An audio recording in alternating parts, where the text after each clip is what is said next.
Shalom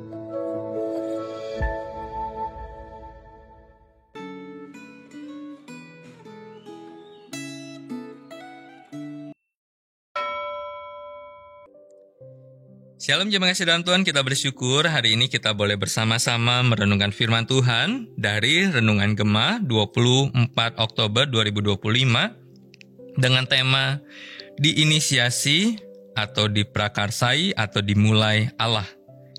Yang terambil dari Keluaran pasal yang kedua ayat yang ke-23 sampai 25 dan pasal yang ketiga ayat yang ke-7 sampai dengan ayat yang ke-8. Sebelum kita merenungkan firman Tuhan, mari saya mengajak kita terlebih dahulu berdoa kepada Tuhan. Mari kita berdoa. Tuhan, kami bersyukur hari ini kami boleh diingatkan bahwa kami boleh ada semata-mata karena anugerah Tuhan.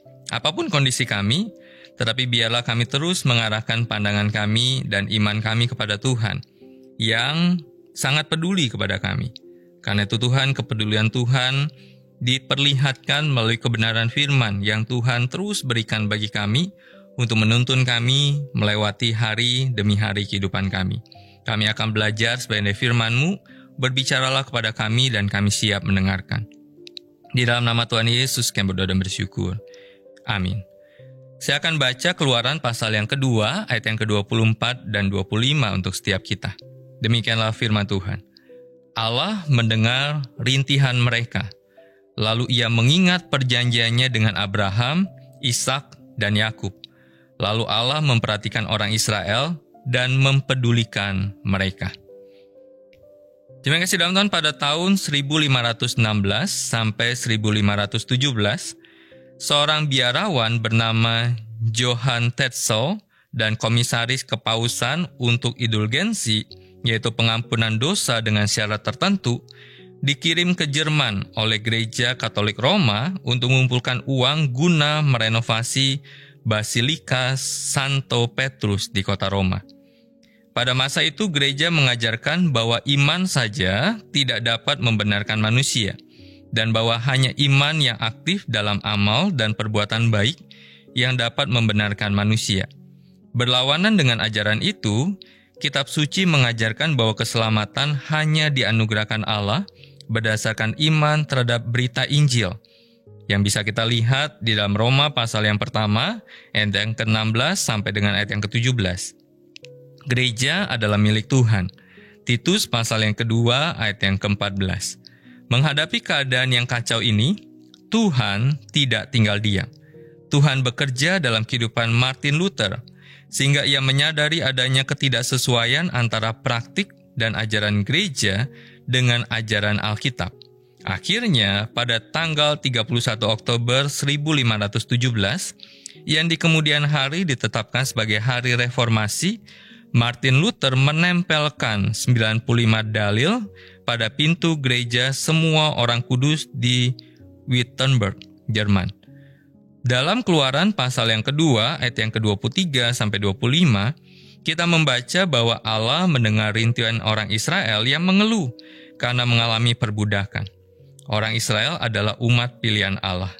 Rencana Allah adalah bahwa melalui mereka, Allah dikenal dan menjadi Allah bagi banyak orang di seluruh dunia. Allah memperhatikan dan memedulikan orang Israel. Allah tidak tinggal diam saat mengetahui bahwa Firaun menghalangi pertumbuhan jumlah orang Israel. Lalu ia mengingat perjanjiannya dengan Abraham, Ishak, dan Yakub.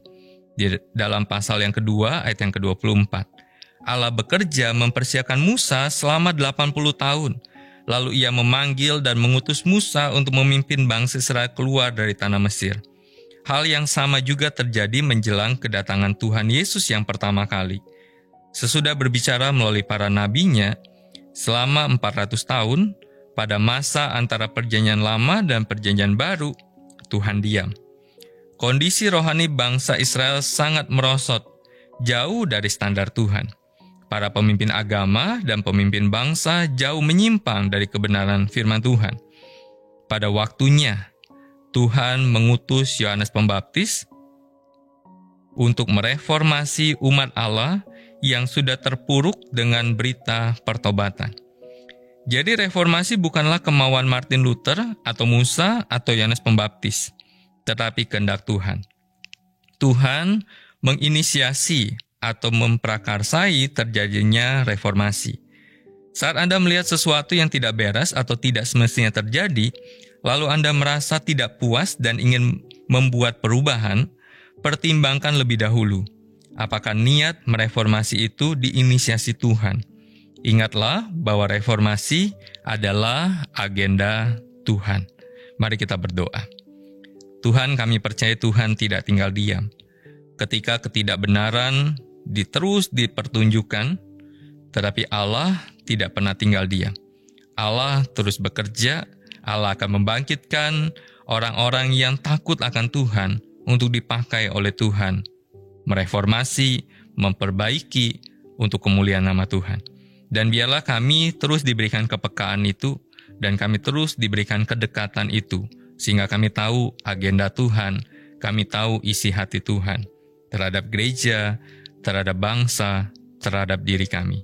Terima kasih Tuhan, di dalam nama Tuhan Yesus kami berdoa dan bersyukur. Amin. Senantiasa jaga iman kita, senantiasa jaga imun kita. Tuhan Yesus memberkati kita. Amin.